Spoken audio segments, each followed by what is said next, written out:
You know, when we were at Allen's, we learned that a whole country ham is a huge thing, but every single bite is delicious.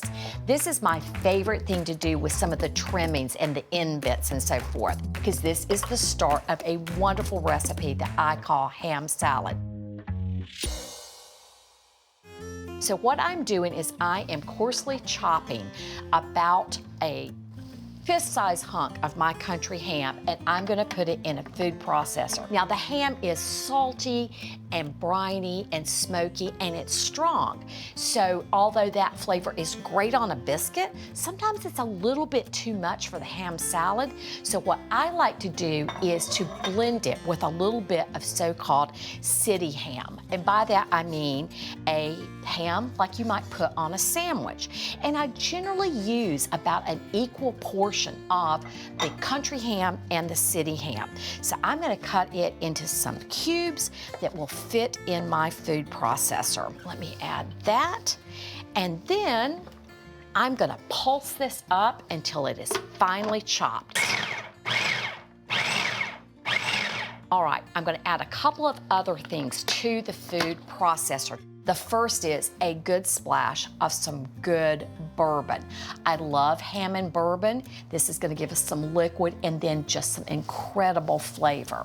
I'm also gonna add good old-fashioned mayonnaise. Not enough, again, just enough to turn this into a bit of a salad or a spread that's gonna hold its shape on the end of a spoon. And then a wee bit of cayenne. I like a good big pinch. And then we're gonna put the lid back on and give this another pulse, and we're gonna see it start transforming into a dip. Now here's what I'm gonna do at this point. I like to finish this recipe in a bowl so I can see what's going on. So I'm gonna take my spatula and transfer this to a bowl and add the rest of my ingredients. So what is left is some good grainy mustard. Now this is a Creole style mustard, or you can use a whole grain Dijon. You don't want to use anything like you would put on a hot dog. You want that wonderful depth of flavor from a good grainy mustard. So let me fold that in. And then last but not least, I'm going to put in some pickle relish. Then I have some finely chopped scallions and a little bit of chopped flat leaf parsley. And then you fold it together. That's all there is to this. And now I get to taste this. My flavors are so good. So this is a great little secret. Not only can you make it ahead, you should make this ahead. You want to let it rest in the refrigerator at least overnight and up to 5 days ahead. So I made more ham salad yesterday, which it rested overnight, and I've put about half of it in this cute little serving bowl. I let this sit out while I was gathering my other things because you want to serve this at room temperature.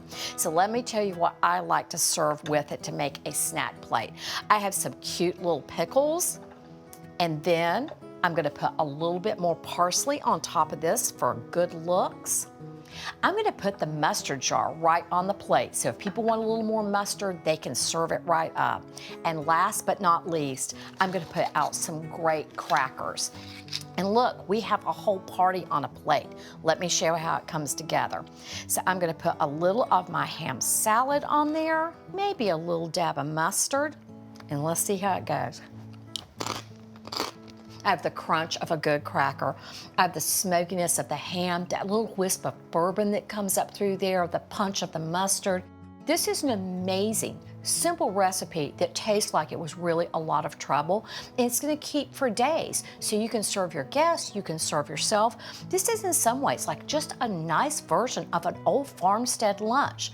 Now here's a little thing. Remember that bourbon I put in there?